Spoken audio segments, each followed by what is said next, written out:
الشيطان الرجيم. بسم الله الرحمن الرحيم.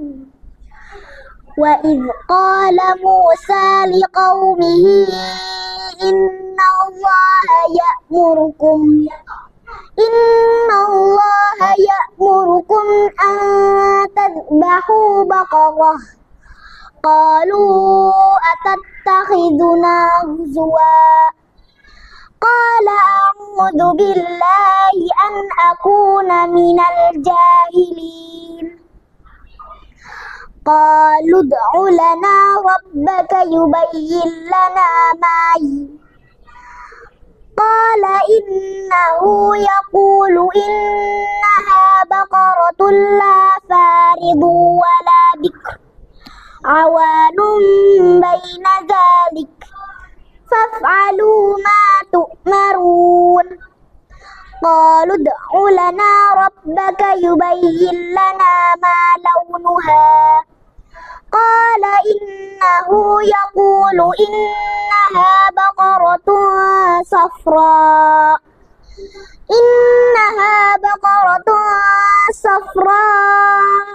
فاقع لونها تسر الناظرين. قالوا ادع لنا ربك يبين لنا ما هي إن البقرة شابه علينا وإنا إن شاء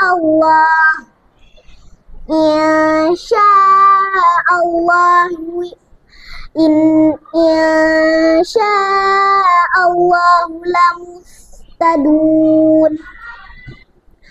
قال إنه يقول إنها بقرة لا ذلول تثير الأرض ولا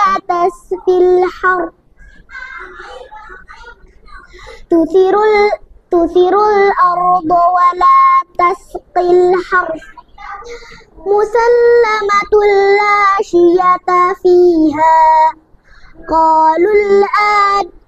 قالوا الآن جئت بالحق فذبحوها وما كادوا يفعلون.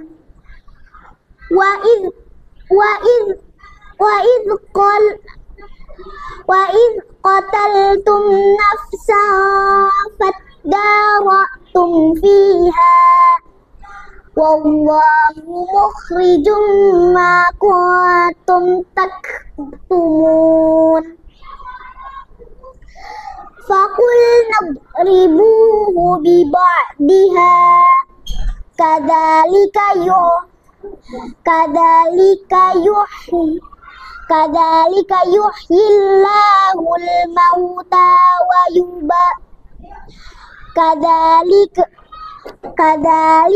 يحيي الله الموتى ويريكم آياته لعلكم تعقلون. صدق الله العظيم. Assalamualaikum warahmatullahi wabarakatuh. Bismillah walhamdulillah wala hawla wala quwata illa billah. Asyhadu an la ilaha illallah wahdahu la syarikalah wa asyhadu anna Muhammadan abduhu wa rasuluh. Allahumma shalli ala Muhammad. Teman-teman ya, sholihah, pada kesempatan ini marilah kita ucapkan rasa syukur kita kepada Allah Subhanahu wa taala yang sampai pada kesempatan kali ini kita bisa berjumpa kembali di bulan yang mulia sekali. Yang kedua, sholawat serta salam senantiasa kita sanjungkan kepada baginda Rasulullah Muhammad SAW beserta keluarga yang senantiasa kita nantikan syafaat di yaumil qiyamah. Teman-temanku yang solihah, pada kesempatan ini Bapak akan menyampaikan sebuah kisah sapi betina di zamannya Nabi Musa alaihissalam. Kisah ini termaktub dalam Al-Quran surat Al-Baqarah ayat 67 sampai 73. Ya. Kurang lebihnya kisah ini diawali di zaman Bani Israil. Kala itu ada seorang yang kaya raya. Jadi orang ini tidak mempunyai saudara, hanya satu-satunya pewaris yang dipunya adalah saudara sepupu. Saudara sepupunya ini fakir, tidak mempunyai harta. Nah, dengan berjalannya waktu, saudara yang fakir ini menantikan kapan meninggalnya saudara yang kaya raya ini. Karena tidak kunjung meninggal, maka saudara yang kaya raya ini dibunuh. Kemudian mayatnya dibawa ke desa lain, ditaruh di pelataran desa tersebut. Ya. Dengan ditaruhnya mayat tersebut, dia seolah-olah berpura-pura bahwa saudaranya ini dibunuh. Maka dia mengajak kaum Bani Israil, orang-orang yang di desa tersebut, untuk melaporkan kepada Nabi Musa alaihissalam. Ketika bertemu dengan Nabi Musa alaihissalam, kata, "Wahai Nabi Musa, mohonkanlah kepada Allah, doakanlah, minta kepada Allah, siapakah pembunuh saudara saya ini." Dengan petunjuk Allah, Nabi Musa berkata kepada kaumnya Bani Israil, termasuk orang yang membunuh tadi, "Cobalah kalian cari sapi, seekor sapi betina gitu." Karena sifatnya Bani Israil itu yang nggak ngeyel, mereka merasa diremehkan. Masa kami ke sini untuk meminta petunjuk siapa yang pembunuh saudara orang kaya tersebut, malah disuruh mencari sapi. Namun dengan berjalannya waktu, bahwa perintah mencari sapi itu adalah dari Allah Subhanahu wa taala, maka kaum Bani Israil tadi yang menemui Nabi Musa alaihissalam pun setuju. Namun dengan sifatnya yang ingin tahu berlebih, maka bertanyalah kepada Nabi Musa, "Wahai Musa, wahai Nabi Musa alaihissalam, tolong mintakan petunjuk kepada Allah, sapi seperti apa yang harus kami cari." Maka eh, Nabi Musa pun berdoa kepada Allah bahwa sapi itu yang belum pernah, yang umurnya itu tidak tua dan tidak muda, pertengahan. Nah, disampaikanlah kepada kaumnya, kemudian kaumnya bertanya lagi, kemudian warnanya seperti apa gitu kan. Maka Nabi Musa pun berdoa kepada Allah, Allah memberikan petunjuk bahwa warna sapi tersebut adalah kuning tua. Nah, ketika itu sudah diberikan jawaban itu, bertanya lagi, meminta penjelasan lebih detail lagi. Kemudian sapi itu seperti apa lagi yang sehingga kami paham untuk mencarinya.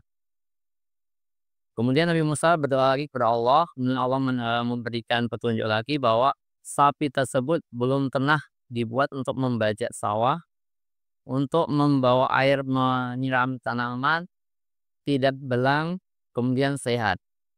Setelah penjelasan tersebut, maka kaum Bani Israil itu setuju untuk mencari sapi tersebut.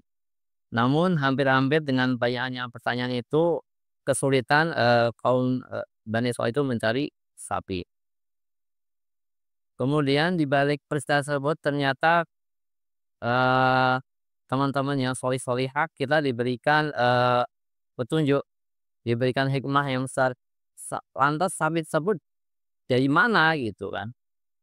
Eh, Ternyata di kalangan Bani Israil sendiri ada orang yang solih, ya, keluarga yang solih.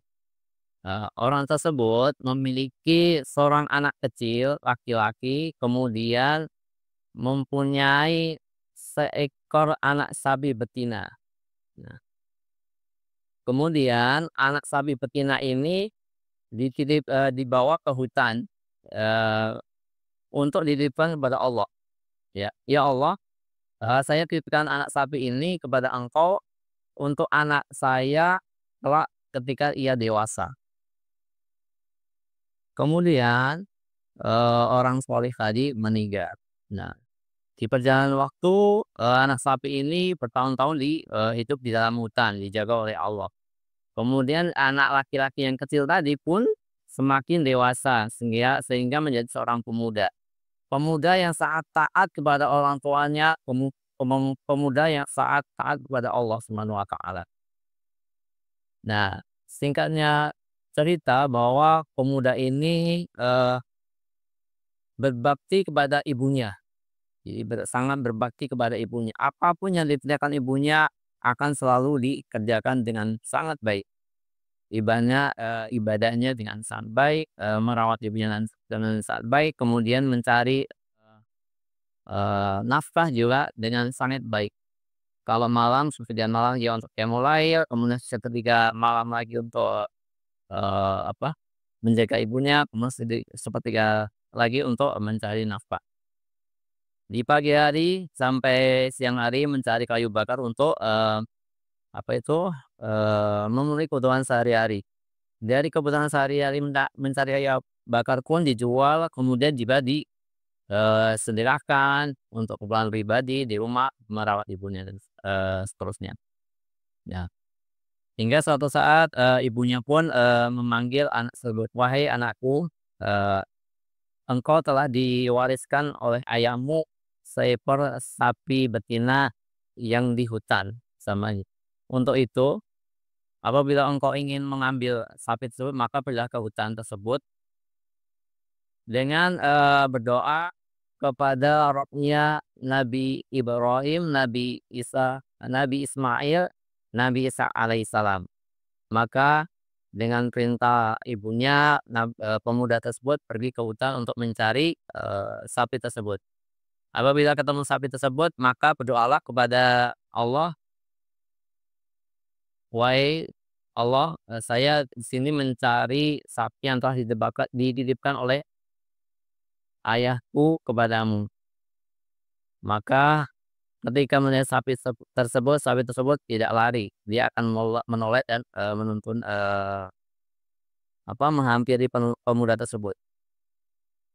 Bahkan sapi tersebut ketika ketemu pemuda tersebut, dia berkata, "Wahai anak yang sangat berbakti kepada orang tua, kedua orang tuamu, apa yang bisa, eee, aku bantu?" Makanya, "Wahai sapi, engkaulah yang, telah, orang tuaku wariskan kepadaku, yang eee, diwariskan oleh ayahku untukku. Maka mari kita ke rumah untuk menemui ibuku." Maka pemuda tersebut dengan sapi tersebut menemui ibunya. Kemudian kata ibunya gitu, "Wahai anakku, kita itu orang fakir, tidak, berharta. Maka jualah sapi ini ke pasar dengan harga 3 dinar, tidak boleh kurang, tidak boleh lebih." Maka Allah mendengar ucapan ibunya tersebut, Allah pun mengutus 2 malaikat untuk menguji keyakinan keimanan pemuda tersebut. Maka mengutus 2 malaikat. Nah, di pasar kemudian 2 malaikat itu menemui pemuda tersebut. "Baik pemuda, berapa engkau akan jual sapi ini?" 3 dinar, tidak tidak lebih dan tidak kurang, sesuai dengan apa yang ibuku perintahkan dan ibuku ridho. "Kalau aku beli 6 dinar gimana?" "Tidak." Nah, maka pemuda tersebut pulang karena ditawar 6 dinar. Pemuda tersebut sampai di rumah pun bercerita kepada ibunya, "Wahai ibu, ada yang menawarkan sapi ini 6 dinar. Baiklah engkau boleh menjual 6 dinar dengan ridhoku." Maka pemuda itu balik lagi ke pasar. Ketemu lagi tadi 2 malaikat dari Allah, "Bagaimana kalau aku, beli ini 12 dinar?"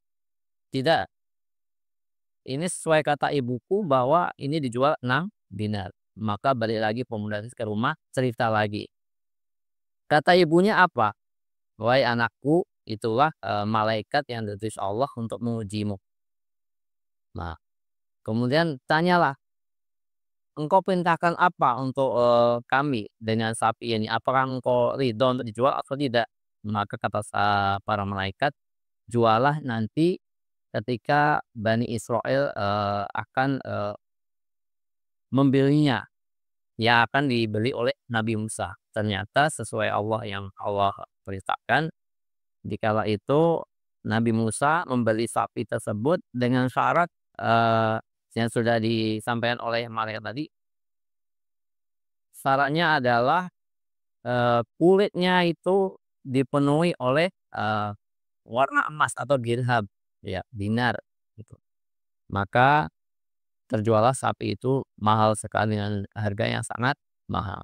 Nah, kemudian setelah dijual, maka pemuda tersebut dan keluarga dan ibundanya menjadi sangat kaya raya. Kembali ke cerita awal yang di apa, yang Allah merintahkan untuk kaum Bani Israil mencari sapi betina tersebut adalah sapi betina tadi dibeli oleh Nabi Musa dan pemuda yang solih tadi, sehingga kemudian disembelih oleh kaum Bani Israil. Nah, dari kaum Bani setelah disembelih oleh kaum Bani Israil ini, diambillah salah satu bagiannya untuk menepuk mayat tadi, seorang kaya tadi, untuk mengetahui siapa sih pembunuhnya. Nah, ketika satu bagian dari sapi tersebut diambil kemudian untuk memukul mayat tersebut menjadi hidup dengan berkata bahwa, "Siapa yang membunuh engkau?" "Yang membunuhku adalah si fulan." Ternyata yang membunuhnya adalah saudaranya sepupu sendiri. Jadi seperti itu yang cerita sapi betina dan Nabi Musa. Sebenarnya ini sudah, kalau di Al-Quran Al-Baqarah ayat 67 sampai 73 itu sudah ada di akhirnya bahwa pencarian sapi betina ini untuk mengetahui siapa pembunuh saudara yang kaya raya tadi. Dan di akhir begitulah cerita yang singkat ini, teman-teman solihah supaya nanti bisa boleh didalami lagi ketika baca Quran di surah Al-Baqarah ayat 67 sampai 73. Sekian, semoga saum teman-teman solihah tetap diterima oleh Allah Subhanahu wa taala. Kurang lebihnya mohon maaf. Sekian, assalamualaikum warahmatullahi wabarakatuh. Membaca doa berbuka puasa. Zahabat zama'u wa batallatil qulub.